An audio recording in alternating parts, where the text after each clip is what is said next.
Sound, a group of beginner to the professional, from the novice to the master, from playing, experimenting with things to create a masterpiece.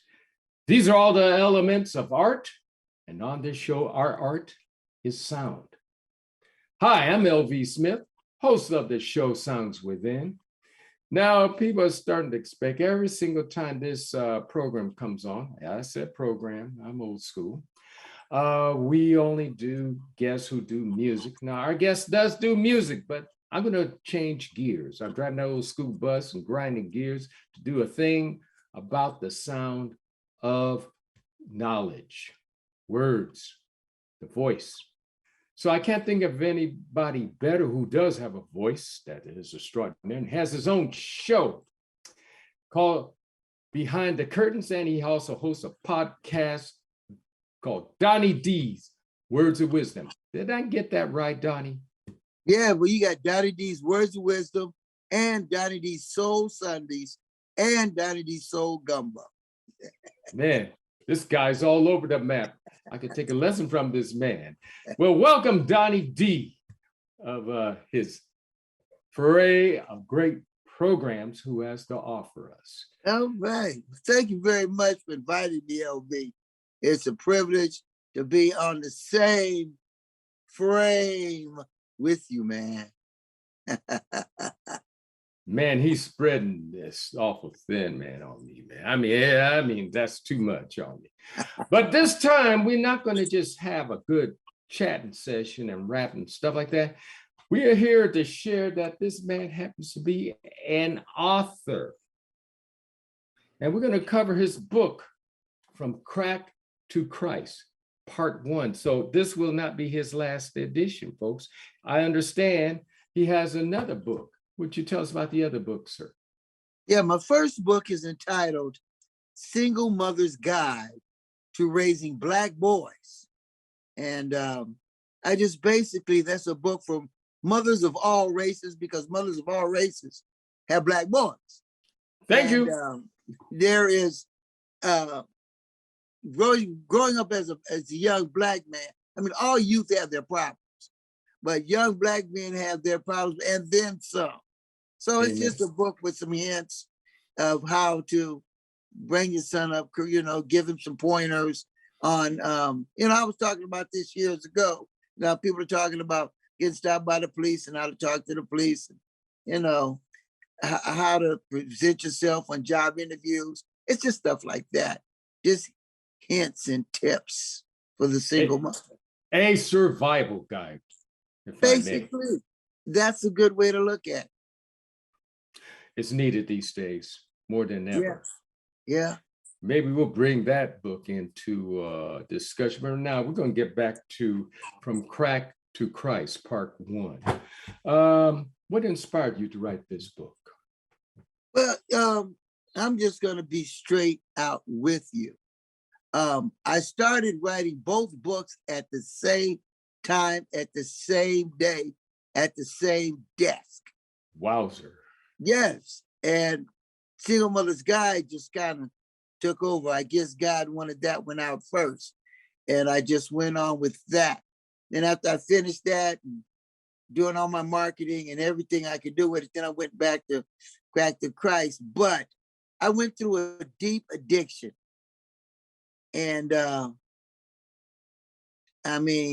not going to get into the whole thing, because get the book and read it. But Amen. I went through a deep addiction and I lost everything except for my job and my life. And there are people out there that are struggling with addictions. And it doesn't necessarily have to be crack, it can be crystal meth, opioids, alcohol, cigarettes. And I down to my lowest low and had to go and ask God to come into my life. And so I went from crack to Jesus Christ. Amen to that. Well, I'm going to be frank. A lot of books are autobiographies. Sometimes I just go, okay, I read them and I kind of go to sleep and stuff, and then I have to go back and get back into it. Your book doesn't do that. It gets right down to it. I mean, I just say, hey, talking about no, you can't put the book down. This one really got to me, especially when you were talking about P-Town. Will you tell us what P-Town's all about? Is that Philadelphia or what? Okay, that's a trip. It's Pomona. Pomona. And yeah, as I was sending this book to the publishers, they were sending this manuscript back to me 100 times. You can't say this, you can't say that. Mm-hmm. And so I just went through and anybody's name or anything that can be identified, I changed it. But for those who read the book and who are from Pomona, they know what P-Town is. But yeah, ladies and gentlemen, P-Town is Pomona, California. And that's a whole nother book in itself. Yeah. You know? Oh, yeah. You had some, seems like you really were cutting your teeth in a very bold way back then. Well, you know, at the time, my sister, this was back in like 1967. We had left Los Angeles and moved to Pomona. Culture shock, straight up off the top, man. And I went to a junior high school. They called them junior highs back then. Palomar Junior High. There might have been 75 blacks and 1,500 white students. So I attempted, my sister belonged to an organization called US, Ron Karanga's group. I remember us. Yes. And then I had some other friends of the family that belonged to the Black Panther Party. So, you know, I you know, at the time, we didn't have the Bloods and Crips and gangs. We joined black movements, black organizations. And that's what so I tried to start a Black Student Union, the BSU, at the junior high school and caught all kind of hell from administrators, communities. I'd have had my mother's house shot at. It was really something else. But yeah, I got into the movement at an early age. I'm gonna, before we go into break, I'm gonna say something to the audience here, particularly those who have not had the Black experience. Do not judge when you hear the words Black Panther. There's a long history. There's a long history of what they had contributed. Yeah. Particularly, there would not be any breakfast before learning. There would not be any child care that's going public. It was all started with them because nobody put in. And oh, by the way, there will never be a open carry issue in California because you just going to have to do your research on that. We could write a book on it. There are already books on this. Do your research from the source. Don't listen what Fox tells you. Read the books from the source. It's sort of like Black Lives Matter. Know your history, know your reality. Exactly. They get painted this in the same picture that the Panthers got painted in. A lot of people think that the Panthers were out to shoot and kill white people and police. It's not true. That's what they were painted as. And as J. Edgar Hoover and the FBI painted them as, you know, they even painted Martin Luther King public enemy number one. You know, exactly. But anyway, you know, Black messiahs and stuff, you know. But yeah, exactly. We're watching it play back again. We saw this movie before. Well, we're going to take a little break. I know we went over time. I'm going to have to just do some consolidation here because this is going to be such a wonderful thing. We're going to get back to the book. Okay, so we'll catch you back in a few. You are watching Behind the Curtains. Wow. What a powerful experience right there. We start off with, and we kind of went off script, but we'll get right back to Donny D and his book, From Crack to Christ, Part 1, by Donny D Franklin, Reverend Donny D Franklin, because he's a man of many talents and blessings. Thank you. Well, don't thank me, you thank the source. Amen. Amen. Amen. Okay, I'm not in the organized, but I do have faith. But that's the side note. But let's get back to you from Crack to Christ. You were talking about something about addiction? Yeah, well, you know, like I had stated, there's many different addictions. You can have addictions to coffee, Mm-hmm. sex, gambling, you know, with a lot of different things. But mine just happened to be drugs. And at the time, you know, I started off doing marijuana. No, I started off drinking vodka and fruit punch. That went into marijuana, Mm-hmm. which led into pills. Back in those days, it was Red Devils and Bennies. Mm-hmm. Then I graduated from that to powder cocaine Mm-hmm. and a couple other little psychedelics. No big deal with it, but I was always searching for that high. You know, I had to get 655 to find that that wasn't the real high. But Mm-hmm. but I, you know, with that cocaine, the powder cocaine, it was, you know, it didn't really have me addicted. But when they came out with that rock, that take one hit and you were addicted. Now addictions will take you way far from home. Mm-hmm. Addictions will have you stealing from your mama, stealing from your wife, ignoring your kids on Christmas. Mm-hmm. Addictions will take you out into motels with women, Mm-hmm. alcohol, and drugs. Mm-hmm. Addictions are, I feel as if addictions are here to take you off of the path that you are guided, that God has you to go to, as you're going to. I mean, I had started doing broadcasting in Mount Sac. I took broadcasting class, and then we had to go to Long Beach and take our FCC test and everything. And I was on my way, I thought. And then when the drugs hit, you know, it just took me off that path. And for 20 years or so, I mean, I was just a functioning addict, Mm-hmm. you know, and going to work every day. Um, you know, and I'm not proud of this, a lot of the things I've done, but I had to take one for the team. Mm-hmm. Because my brothers and sisters saw some of the things I was doing. They don't want no parts of it. Mm-hmm. You know, so I took one for the team. But I learned a lot from that experience. It helped me become a better man, I do believe. And I do believe that God has me here for a reason. That's why I'm still here. And when I see people out in that I know that are addicted, I can come, you know, talk with them, and, you know, they see me now, they know it can't be done. You don't have to stay addicted, you know. And I'm not, my book is called From Crack to Christ. Christ might not be your answer. It might be Buddha, could be whatever. But for me, it was Christ, and it worked, you know. So people get in and out of addictions every day. Just because you see people looking very bad and addicted, there's a lot of people that look good that were addicted.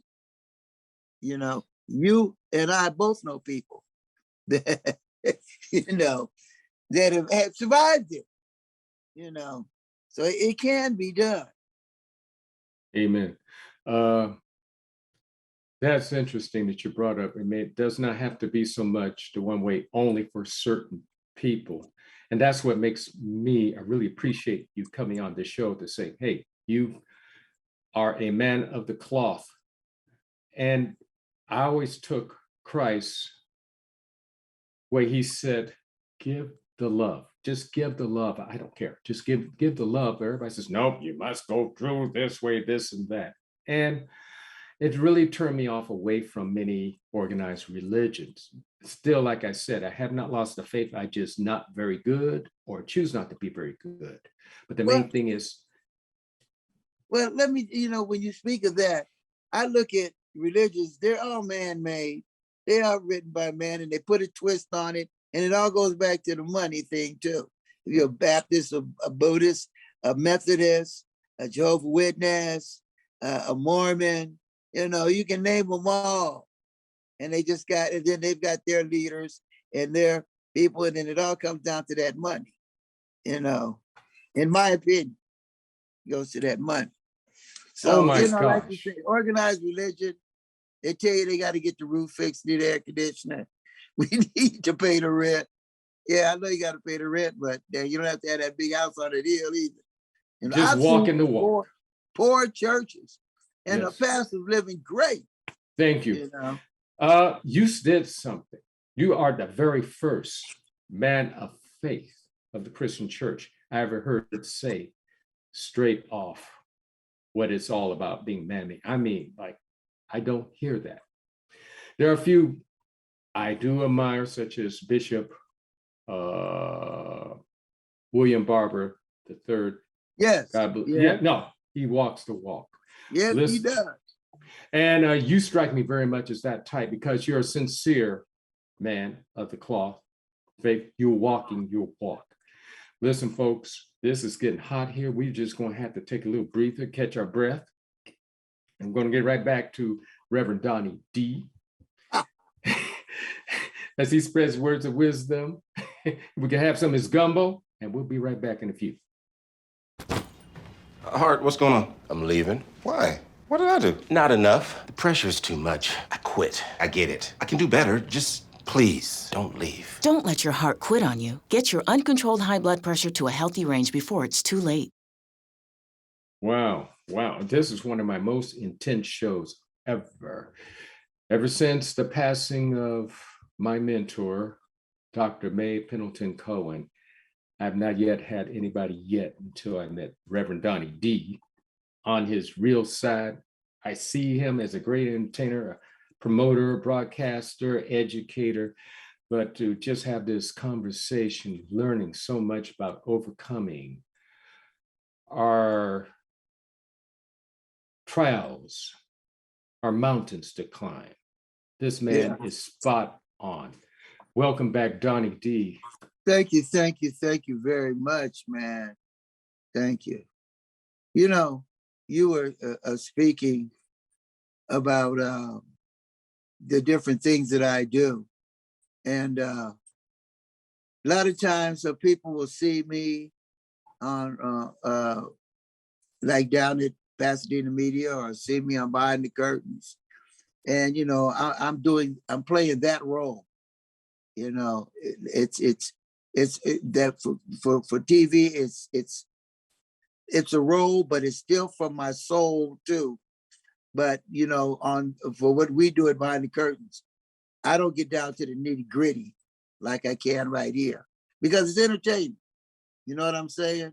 It's mostly entertainment, which I love to do. But then I do love when somebody asks me to come on their show and I can let the people really know Franklin Donny D. Lewis really is. Amen. Yeah. Amen. Wow. That is true. You're literally letting your hair down. I just sneak that in there. Yeah, I know you did. And I'm not ashamed. That's one thing you and I are not. We're not ashamed. What we got to go through, we can't be ashamed. Getting back to your book, From Crack to Christ, Part 1. Yeah. What made the transition? What made you make that transition, and where are you partly now? You can begin this. You're going to have a second episode, folks. So we're just beginning here. Okay, well, everybody has their bottom. Everybody's bottom is different. And you'll be sleeping on Skid Row and still not met your bottom. My bottom didn't get that far. I had to lose house, cars, family, everything but my job in my life. That's a pretty big bottom. Yeah, I lost a lot, man. My biggest thing I lost was my self-esteem. The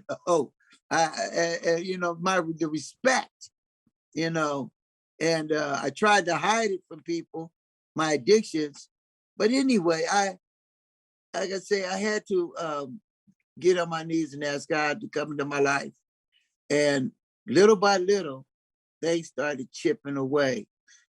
People that I was partying with, I stopped partying with them. Then, I lost my home and I ended up moving to South Pasadena to where I'm at today. That was in 2005. And, God just took me on another direction. I started doing extra work for central casting on different TV and TV shows and movies. I was on ER a lot. I was always wow. casted as, huh? Oh, wow. You were an ER? I'm gonna look for That's you. what, that's how me and Will Kimsey met, because we both were doing acting. And I was on ER a lot, How I Met Your Mom, Cold Case, mostly police shows.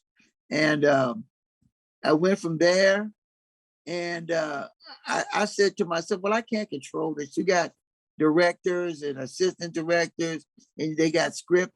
You can't express yourself when you're doing that work, but you meet a lot of people, and if you're lucky, you might get a break. So anyway, I said, well, I need something that I can do. Now the broadcasting thing, this has always been here, and jumping back to the 1970s, but the writing of a book was, that was the trick, because then I could be gone, dead, long and gone, but that book will still be here. Franklin Donny D. Lewis will still be here in print, and this was my creation, my baby, not some producer, no writer or directors in Hollywood, so that, when I got there, it took me on a whole another level to transcend into another book. And then the podcast, I couldn't get any interviews. The only interview I got was Doretha. Doretha that used to be down there. Yeah, Doretha, she interviewed me.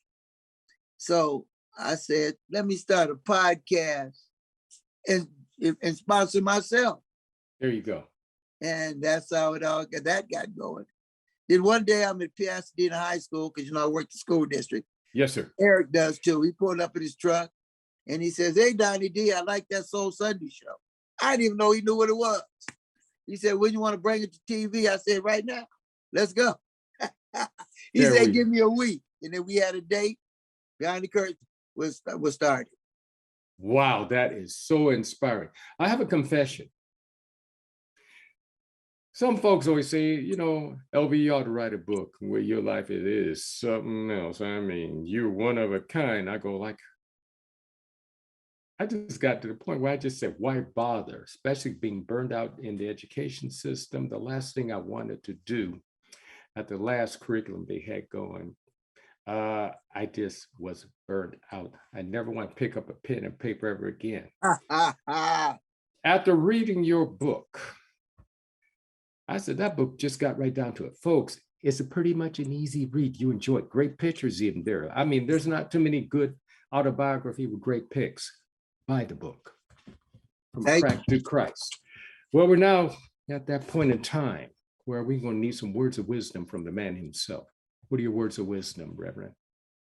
Well, I say this right here.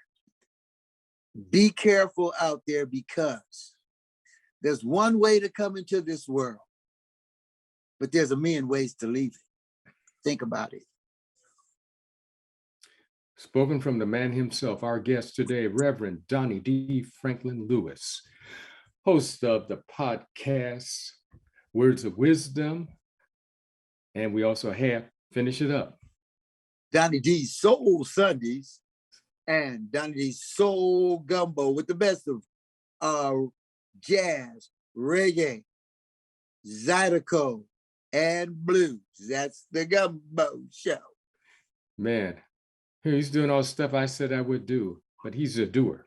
We heard from there. Tune in for our next episode with Donny D, coming soon to you on Sounds Within. Stay with it.